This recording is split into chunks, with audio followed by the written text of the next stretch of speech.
دیو جنا نبی صلی الله علیه وسلم دا فرمایلی یو سړی په خېټه کې ګړبړ ګرځيږي قبض ده د الله رسول فرمایي دا په منځ کې ولاړ ده یا د منځ مخ کې او دا سړی به او داس نه کوي او دا او داس نه نعمت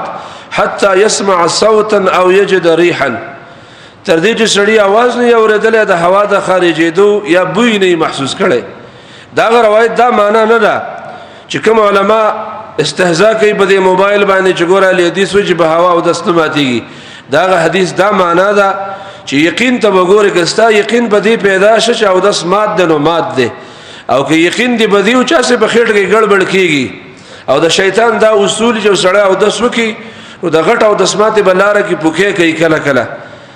نو تا ته د سه محسوسي جو د استمات شو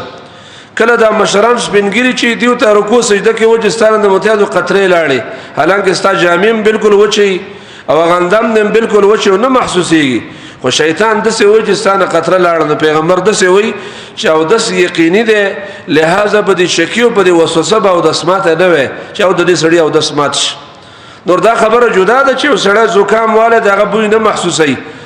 او ته نه دا او د سنه مات نه که سړی خپل ځان باندې یقین راغی چې زما او د سمات ده به ماتي اگر که زکام دوی نه هغه بوی نه محسوسي یو سړی کون دی هغه چې معنی دی اوردل د اواز نه لحاظ او د سبنی ماده خبره به غلطه درې معنی ده څه نه ده دا سه د استهزاء د بدعتانو کړ د چر له حدیث وجه به هوا او داس نه ماتيږي دا په فیسبوک باندې استهزاء چلیږي د څه معنا نه ده هغه احناف علماء دا و چې دا د انصاف خلاف خبره تاسو کوي انصاف دا ده چې د حدیث مطلب دا ده چې او داس شوی یقیني ده اوس چې دې ته تم ماتو حکم لګین دا په دې وسوسه باندې نه لګي چې چا په خېټه کې ګړبړ کیږي نو هغه ته وسوسه کله وشي نو په دې او د سنماتيږي نور چې هوا د سړی نه خارج شو اگر که د دې په بوی باندې سړی پوي نشو اگر که د دې په आवाज باندې سړی پوي نشو خو د سړی مات د چې داغه سړی دا یقینو چې زما او د سمات ده یا خو کې ملګری دا محسوس کړه هغه دی وتوجه ستا او د سمات ده امام البانی ولطیفه ول په کتابونو کې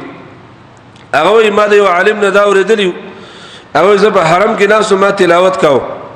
یو ملګری زما خواته ډډه لګولې و پروتو وداغي دا هوا د وتلو اثر ما محسوس کو نو هغه پاس بیا په منځ باندې ودرت په حرم کې کعبه کې و ما ته ویل چې او د شوکا هغه ته نه زما او د ټیک ټاک دی و ما ته پته لګیدل چې او د سمات د پاس او د شوکا و هغه د شان پاس په منځ باندې ودرت هغه عالم وي دا خبره ما بیا ولي کله په کتاب کې چې څوک پری وته او سترګې پټې شو د دې سړی او د سمات د زګدا د ځان نه خبرېږي د الله رسول زکه ویلي چې ډډه دی ولګولا نو سترګې دې پټې شوي نو مفاصل دې سستيږي او داغه د وجنه بیا د صحیح مسله سړی تراپی خېدې شي شیخ البانی هم دا مسله ولیکلو په دې باندې فتوا ورکړه چې سړی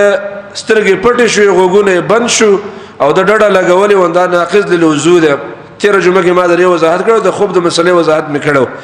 نو دا مسله معلومه ده د خروج ریح والا مسله په یقین باندې بنا ده کستا یقین او د سمات نو مات او کستا یقین به دې مسله چې او د سمات نه ده مات او څه په خېټه کې ګړبړ نه بده باندې او د سماتيږي دا مسله ده نور دا خبره دروغ وي کم خلک چې دا خبره کوي چې اهل الحديث دا خبره کوي چې را په هوا وتلو باندې او د سماتيږي نو دا خبره دروغ ده دا الزام ده بلکې دې خبره کې تحقیق الحديث په دې طریقه باندې بیانې دا حدیث معنا چې دا چا یقین په او د سماته باندې نو اسه د خېټه په ګړبړ باندې او په قبض باندې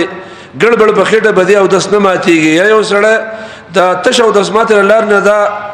محسوسه چې زمانه تاسو کې وشو د پرتګ هر څو وجه نه بدی او د سماتيږي دا معنا دا حدیث ده نو چې چا یقین پیدا شي او د سمات نو بیا به ماتيږي